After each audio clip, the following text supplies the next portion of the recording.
Of course, the weather is a major factor in our agricultural products and agricultural supply. And therefore, if there is any major disruption due to the weather, there could be major shifts in prices in the country. So right now, indeed, 6.6% inflation throughout the country is a good development. But I don't think we can rest easy that inflation will already be on its way down. Okay, how big of a rise do we see in the coming months in terms of inflation? Do we expect a rise? Well, rice is a major factor. It's a major, it carries a lot of weight in the inflation index, and therefore if moves a peso, 2 pesos, there will be a major price increase here. And not only that, the food prices, the food inflation is a major concern, but the inflation in other regions other than the National Capital Region remain high. For example, in Mimaropa, it's 7.8. Western Visayas is still 8.2%. In Davao, it's 7.5%. So there is uneven projections or uneven inflation when it comes to the different regions. And also, if we take into consideration the income groups, those in the minimum wage groups, they are feeling the burden of inflation.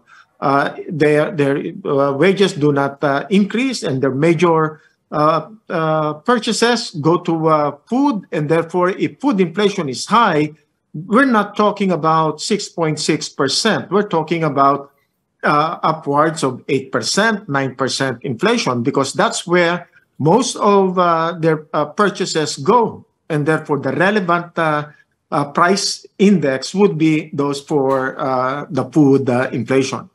Right. Professor, you said it yourself. The weather will impact everyone. And of course, El Nino will not just be impacting us here in the Philippines. It could also impact the weather patterns from those countries, those food producers that we import from. Having said that, what tools are available to the government?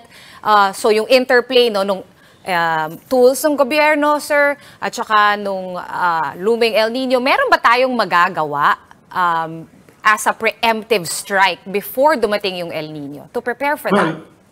El Nino cannot be stopped, but I think we can already start beefing up our buffer stock and also coming up with forward contracts where we can import or where we can source our food supply. So right now, I think we should be more forward-looking and identify areas where prices are more stable or may not be affected by weather changes or climate risks. So we should already approach them. In other words, today is a good opportunity. Prices are not exactly that high.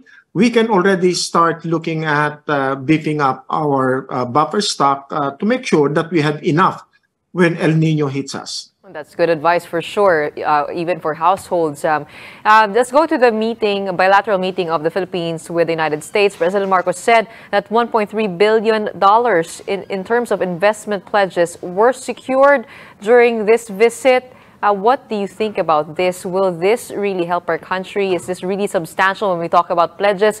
Natutuloy po ba talaga mga ito?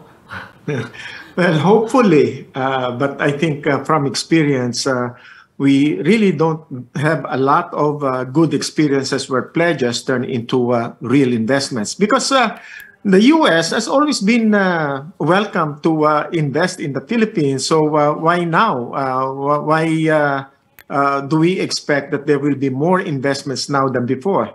Not just because we're opening up our military installations to the U.S., does it mean that the opportunities for the economy will become better? I'm not sure.